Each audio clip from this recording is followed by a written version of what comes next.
एबे आंचलिक पाणीपाग विभाग पक्षर एक बड़ खबर अथवा पाणीपाग जनित एक विशेष सूचना सामना को आसी। सूचना अनुसार आज बढ़ वर्षार परिमाण आगामी 4 दिन जाए प्रबल अति प्रबल वर्षा नहीं यही सब जिला को है हाई अलर्ट। तेबे आगक केउं जिला को केते प्रतिशत वर्षा हम केउं जिला को एहार प्रभाव अधिक मात्रा रहिबो एने संपूर्ण अपडेट जानिबा। किंतु ता पूर्व वीडियो गोटे लाइक करंतु, सांगमान सहित वीडियो टी बहुत मत शेयर करंतु। आपण माने जदि हम चैनल पाइ नुआ प्रथम थर पाइ हम चैनल को देखिथिबे ताले एबे ही हम चैनल को सब्सक्राइब करी पाखर आस्तुवा बेल आइकन दबाई ऑल नोटिफिकेशन को ऑन कर रखंतु। आपण माने हमर न्यूज को केम जिल्ला देखुसंती एवं आपण अंचल पाग वर्तमान किपर रहिछि तळे कमेंट माध्यम रे निहाती जणाइबे, जहा द्वारा जेबे भी जे कोन लेटेस्ट पानी पावर सठिक सूचना आपण माने हम चैनल माध्यम रे सर्वप्रथम देखि परिबे। तेबे चलंतु अब लेट न करी वर्तमान खबर उपरे नजर पकेबा।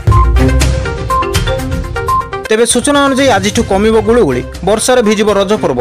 आगामी 7 दिन राज्य में जारी रहिबो वर्षार प्रकोप। दिनर तापमात्रा आज 2 ରୁ 3 डिग्री जाए खसियो बोली अनुमान करिछि आंचलिक पाणीपाग विभाग। कारण राज्य को पुणी फेरुछि मौसुमी जनित वर्षा। आसंता 15 तारिख पर राज्यर अनेक जिले में मौसुमी जनित वर्षा नहीं पूर्वानुमान करिछि आंचलिक पाणीपाग विभाग। गत 24 घंटा भितर कालबैशाखी जनित वर्षा नहीं 16टी जिला को अलर्ट जारी कर दैछि। आगामी 7 दिन राज्य समस्त जिला मानक पई बिजुली घटघटी जनित वर्षा लगी रहिबो। मयूरभंज, बालेश्वर, गंजाम, गजपति, रायगड़ा, कोरापुट, मालकानगिरी सहित अन्य बाकी जिला मानकर मध्य वज्रपात होई पारे। सेथिपई एही सब जिला को पाणीपाग विभाग तरफ अलर्ट जारी कर दैछि। 15 और 16 तारिख में मध्य वर्षार प्रकोप लगी रहिबो। गत 24 घंटा भितर कालबैशाखी जनित वर्षा नहीं 16टी जिला को अलर्ट जारी कर दैछि।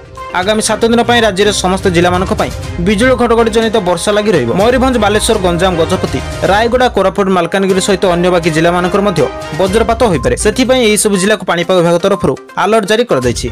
15 और 16 तारिख में मध्य वर्षार प्रकोप लगी रहिबो। तेबे सूचना अनुसार आज कमिब गुळुगुळी वर्षार भिजिब रज पर्व। आगामी 7 दिन राज्य में जारी रहिबो वर्षार प्रकोप। दिनर तापमात्रा आज 2 ରୁ 3 डिग्री जाए खसियो बोली अनुमान करिछि आंचलिक पाणीपाग विभाग। कारण राज्य को पुणी फेरुछि मौसुमी जनित वर्षा। आसंता 15 तारिख पर राज्यर अनेक जिले में मौसुमी जनित वर्षा नहीं पूर्वानुमान करिछि आंचलिक पाणीपाग विभाग। गत 24 घंटा भितर कालबैशाखी जनित वर्षा नहीं 16टी जिला को अलर्ट जारी कर दैछि। बिजुली घटघटी जनित वर्षा लगी रहिबो। मयूरभंज, बालेश्वर, गंजाम, गजपति, रायगड़ा, कोरापुट, मालकानगिरी सहित अन्य बाकी जिला मानकर मध्य वज्रपात होई पारे।